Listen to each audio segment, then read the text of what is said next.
હીરાના વેપારીઓએ દ્વારા હીરાની મજૂરીના ભાવમાં સતત ઘટાડો કરવામાં આવી રહ્યો છે, જેનાથી જોબ વર્ક કરનારા 2 થી 70% જેટલી ઘંટીના કારખાનેદારોની હાલત દયનીય થવા પામી છે. મજૂરીના ભાવ નક્કી કરવાને લઈ જોબ વર્કના કારખાનેદારો દ્વારા શરૂ કરવામાં આવેલા અભિયાનને જોઈએ તેટલી સફળતા મળી નથી, જેને લીધે હીરા જોબ વર્ક કરનારા કારખાનાઓને તાળા લાગવા માંડ્યા છે. છેલ્લા 1.5 વર્ષ દરમિયાન જોબ વર્કના 50 થી વધુ કારખાના બંધ પડી ગયા હોવાનું ગુજરાત જોબ વર્ક ડાયમંડ એસોસિએશનનું કહેવું છે. જ્યારે છેલ્લા અઠવાડિયામાં જ એક સાથે 8 થી 10 કારખાનાને તાળા મારવાની નોબત આવી છે અને કારખાનાનો સામાન વેચવા કાઢવો પડ્યો છે. દિન પ્રતિદિન પરિસ્થિતિ ખૂબ જ ભયાનક બની રહી હોવાથી જોબ વર્કના કારખાનેદારોની સાથે રત્ન કલાકારોની પણ હાલત કફોડી થવા પામી છે. હીરા જોબ વર્કના ઘણા કારખાનાઓમાં 2 રજા રાખવા સાથે કામના કલાકોમાં પણ ઘટાડો કરવામાં આવ્યો છે, જેને લીધે રત્ન કલાકારોને પણ યોગ્ય વળતર મળી શકતું નથી. તેમજ છેલ્લા ઘણા વખતથી હીરા ઉદ્યોગની પરિસ્થિતિ ભયંકર થઈ ગઈ છે. મંદીના કારણે ક્યાંક આત્મહત્યા કરવાનો વારો આવ્યો છે તો ક્યાંક વ્યવસાય બદલવાનો. આ અંગે જોબ વર્કર પ્રમુખ અને કારખાનેદારો જણાવ્યું હતું કે હીરાના વેપારીઓ દ્વારા એટલી ઓછી મજૂરી આપવામાં આવે છે જે કારીગરોને પણ આપી શકાય તેમ હોતી નથી. મજૂરીના ભાવ નક્કી કરાયા પછી પણ પેમેન્ટ આપતી વખતે ઓછા રૂપિયા આપી કારખાનેદારોને કેટલાક વેપારી ત્રાસ આપતા હોવાની વેદના કારખાનેદારોએ વ્યક્ત કરી છે, જેને લીધે કારખાનેદારોને પોસાતું નહીં હોવાથી કારખાના બંધ કરવા પડી રહ્યા છે. ડાયમંડ ઇન્ડસ્ટ્રીઝમાં આવું ચાલતું રહેશે તો સારા સમયમાં હીરાના કારીગરો મળશે જ નહીં. જોબ વર્કના કારખાના બંધ થવા પાછળનું મુખ્ય કારણ મજૂરીના ઘટેલા ભાવ છે. 1.5 વર્ષ અગાઉ જાડા હીરાના રાઉન્ડ શેપ મજૂરી 1800 થી 2400 રૂપિયા હતી, જ્યારે ફેન્સીમાં 2000 થી 2800 હતી અને પાતળી સાઇઝના હીરામાં મજૂરીનો ભાવ રૂપિયા 1200 હતો, જેમાં વેપારીઓએ ધીરે ધીરે ઘટાડો કરી રામિડ શેપમાં રૂપિયા 800 થી 1000, ફેન્સી શેપમાં 1000 થી 1400 અને પાતળી સાઇઝમાં રૂપિયા 500 કરી દીધો છે. પોતાનું અસ્તિત્વ ટકાવી રાખવા કારખાનેદારોએ ભાવ ઘટાડવો જોઈએ નહીં. તમારું નામ? ભૂપતભાઈ વેકરિયા. હું 20 થી 25 વર્ષથી આ હીરાનું કામ કરું છું અને 3 મહિનાથી આ મારું કારખાનું બંધ થઈ ગયું છે અને હું નવરો રખડું છું. અત્યારે કોઈ જગ્યાએ કામ ધંધો નથી અને પ્લસમાં જે મારો પગાર હતો એ બાકી છે. શેઠ પાસે માગું તો શેઠ એમ કહે છે કે વેપારીના હજી આવ્યા નથી, મારી પાસે પૈસા આવ્યા નથી અને ટુકડે ટુકડે આપણે બહુ માગીએ તો 5000 10,000 આપે છે, જે એમનું એની રીતે આડાવડા કરીને.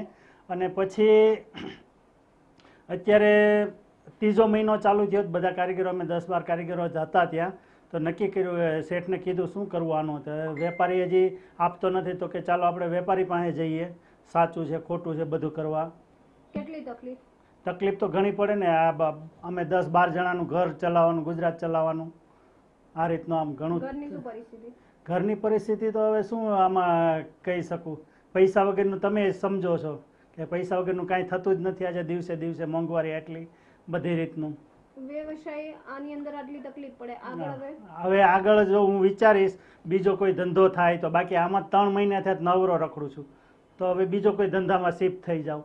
અને હવે પછી જો સારો સમય આવશે તો પછી કારીગરો ક્યાંથી કાઢશે આ લોકો. મારું નામ વિજયેશ નાવડિયા છે. ગુજરાત જોબ ડાયમંડ એસોસિએશનનો ઉપપ્રમુખ છું. વિજયભાઈ, કારખાનાઓ સટાસટ બંધ થઈ રહ્યા છે, એનું કારણ શું છે? કઈ રીતનો ઇફેક્ટ? આજે કારખાનો બંધ કરવાની પરિસ્થિતિ અને સટાસટ એટલે બંધ થઈ રહ્યા છે કે ઘટતી મજૂરી અને માર્કેટની અંદર એવી કોઈ મજૂરી આવતી નથી યોગ્ય, એટલે કારખાનેદારોને લેવલ પણ નથી થતું, એટલે કારખાનેદારો માલ નથી લેતા અને કારીગરોને નથી આપી શકતા, એટલે આ બંધ કરવું પડે એવી પરિસ્થિતિ આવી ગઈ છે. મજૂરી ઘટી છે, આપે કીધું ક્યારથી અને કેટલી મજૂરી ઘટી હશે? હું તમને વાત કરું 1.5 વર્ષ પહેલાંની, તો 1.5 વર્ષ પહેલાં જે અમે 2000 થી 2500 2800 જેવી મજૂરી હાલતી હતી, રાઉન્ડની 1200 થી લઈને 1500 1800 ચાલતી હતી, એની જગ્યાએ આજે 950 થી લઈ અને 1250 રૂપિયા માંડ મજૂરી આવે છે. એટલે કારીગરોને વળતર ન આપી શકે અને કારખાનેદારોના મેન્ટેનન્સ વધતા જાય છે, એટલે પછી કારખાનેદાર 4-6 મહિના રાહ જોતો હોય છે અને પછી કરજ થઈ જાય એની પહેલાં જ તે કહેવાય ને કે પાણી આવ્યું પહેલાં પાળ બાંધવી, એટલે કારખાનેદારને કરજ ન થાય એટલે એ વહેલેથી તે બંધ કરી દે છે. કેટલા કારખાના બંધ થયા હશે તમારા એસોસિએશન બન્યા પછી? અમારું એસોસિએશન બન્યા પછી અમારી પાસે જે ફોર્મ આવ્યા છે એમાંથી 8 થી 10 કારખાના છેલ્લા 1 મહિનાની અંદર બંધ થયા છે અને આગળના સમયમાં મારા અનુભવ પ્રમાણે 40 થી 50 કારખાના બંધ થઈ ગયા છે અને એ લોકોને અમે સંપર્ક કર્યા તો એ લોકો એમ કહે છે કે યોગ્ય વળતર નથી મળતું, એટલે અમે આ ધંધામાંથી રિમૂવ થઈ અને બીજા ધંધા તરફ વળીએ છીએ. તમારું નામ? Rakeshbhai Kiritbhai Ghetiya, Gujarat job work diamond association પ્રમુખ. શું કહેવું છે રાકેશભાઈ? આજે ઘણી બધી પરિસ્થિતિ ગંભીર થઈ ગઈ છે કે ઘણી વખત જે વેપારીઓ મજૂરી આપે એ કારખાના કારીગરને પણ અમે નથી આપી શકતા અને કારીગરોનું કામ પણ નથી થતું. અને ઘણી વખત વેપારીઓ એવો ત્રાસ આપે છે કે મજૂરી લેવા ટાઈમે ઓછી મજૂરી આપે છે કે 1400 નક્કી કરેલા હોય તો 800 રૂપિયા લેખે હિસાબ લઈ જાઓ, એવો બધો પણ ત્રાસ આપે છે. આના કારણે કારખાનાવાળાને ઘણા બધાને કારખાના બંધ કરવા પડે છે અને સારા સમયમાં જ્યારે માલ બનાવવાનો હશે ને ત્યારે કારીગર જ નહીં મળે, મોટો અભાવ બનશે. અને વારંવાર નુકસાનીનો પ્રશ્ન, ખરેખર કામ કરે એની નુકસાની કાપવામાં આવતી જ નથી કે લેબરના કાયદા મુજબ છે ને કોઈ જગ્યાએ મજૂર પાસેથી લેબર કાપવામાં આવતી નથી કે કારખાનાદાર પાસે કાપવામાં આવતી નથી. પણ આવો બહુ મોટો ત્રાસ છે ભયંકર વેપારીઓનો, અમુક વેપારીઓનો, કે આવી રીતને ત્રાસ ન આપે. ખરેખર તકલીફ પડે આના કારણે શિડ્યુલ આખું વિખાઈ જાય કે કારીગરને મજૂરી દેવાના ટાઈમે જો પૈસા ન હોય તો માણસ અફડો ફફડો થઈ જાય. ઘણા બધા કારીગરને તકલીફ પડે કે છોકરાઓ ભણતા હોય એની ફીનો અભાવ રહે, કોઈ કારખાનાદારને પણ ધંધો ચેન્જ કરવો પડે કે માની લો 40 થી 45 વર્ષની ઉંમર હોય, એમાં 20 વર્ષ લગી તો હીરામાં જ એને અનુભવ થયો હોય અને નવો અનુભવ કરવો પડે, તો એના કારણે ઘણી બધી પરિસ્થિતિનો સામનો કરવો પડે.